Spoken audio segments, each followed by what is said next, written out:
வணக்கம். இந்த எல்லாரும் வருமான வரி கணக்கு செஞ்சிருப்பீங்கன்னு நினைக்கிறேன். அதாவது டேக்ஸ்கள் செஞ்சு அரசாங்கத்துக்கு சப்மிட் பண்ணியிருப்பீங்கன்னு நம்புறேன். அதில் ஒரு சுவாரஸ்யமான ஒரு விஷயம் ஒன்று சொல்ல போகிறேன். என்னென்னா, அநேகமான ஆட்கள் டேக்ஸில் தாங்களாகவே செய்கிறே இல்லை. ஒரு கணக்காளர்கிட்ட கொடுத்து தான் செய்கிறது தெரியும். அப்போ டேக்ஸ்காரர் செஞ்சு போட்டு அவர் உங்களுக்கு அனுப்புவார். இவ்வளோ படி வந்து பக்கங்கள் இருக்குது, அதுக்கு பார்த்து கையெழுத்து வச்சுட்டு அனுப்புங்கன்னு நீங்களும் கையெழுத்து வச்சுட்டு அனுப்புவீங்க தெரியும். அப்போ அந்த அந்த கையெழுத்து அந்த அந்த அதில் ஒரு கணக்கு பக்கங்கள் இருக்கும், 15-20 பக்கங்கள் இருக்கும் தெரியும். அதெல்லாம் கணக்குகள்லாம் இருக்கும். அதை பெருசாக கணக்கு யோசிக்கிற இல்லை, சும்மா பார்த்துட்டு அவங்க டேக்ஸால் சொல்லிட்டாரு எவ்வளோ கட்டணும் இல்லை எவ்வளவு வருமென்னு சொன்னேன்னா ஓகேன்னு பார்த்து கையெழுத்து வைக்கிறது. இப்போ அதில் ஒரு ஒரு ஒரு லைன் ஐட்டம் ஒன்று இருக்குது, டோட்டல் இன்கம். டோட்டல் இன்கம் 15,000, அதாவது டோட்டல் இன்கம்ன்ட்டு ஒரு நம்பரும் போட்டிருக்கும், ரைட்? 15,000 அந்த நம்பரும் போட்டிருக்கும். அது லைன் ஐட்டம், அதாவது தலைப்பில்ல ஒரு லைன் ஐட்டம்.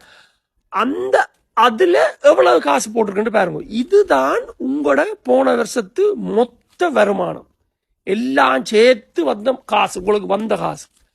பிறகு அதே இதில் பேருந்து இன்னொரு தேடுங்கோ, என்னண்டா டோட்டல் பேயபிள். இந்த டோட்டல் பேயபிளும் தலைப்பில்லை, ஒரு லைன் ஐட்டம். டோட்டல் பேயபிள் 43,500 என்ற ஒரு நம்பரும் போட்டிருக்கும் தெரியும். 43,500 நம்பரும் போட்டிருக்கும். இது வந்து உங்களுக்கு நீங்கள் மொத்தமாக கட்ட வேண்டிய காசு, அரசாங்கத்துக்கு கொடுக்க வேண்டிய காசு. அதாவது நீங்கள் இவ்வளோ அந்த போன வருஷம் ஃபுல்லாக வேலை செய்யக்குள்ள உங்களோட வேலையிலேருந்து கொஞ்சம் டேக்ஸ் கழிச்சிருப்பாங்க. அதுவும் சேர்த்து இன்னும் கட்ட வேண்டியிருந்தால் அதுவும் சேர்த்து எல்லாமா ஒரு மொத்த டோட்டல் ஃபுல் கிராண்ட் டோட்டல் என்ற மாதிரி மொத்தமாக கட்ட வேண்டிய காசு இது. அதை பாருங்கோ, கொஞ்சம் ஹார்ட்டை பிடிச்சி கொண்டு பாருங்க. ஹார்ட் அட்டாக் வந்தாலும் வந்துடும்.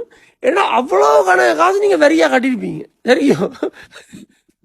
அப்போ அதுதான் நீங்கள் மொத்தமாக கட்டின காசு. இப்போ இது போன வருஷம் எல்லாம் உங்களுக்கு மேலே சில வருமானம் குறைவாக இருக்கலாம். ஏன்னா இந்த லாக்டவுன் எல்லாம் போட்டு கணக்கு வேலைகள் எல்லாம் பாதிக்கப்பட குறைவாக இருக்கலாம்.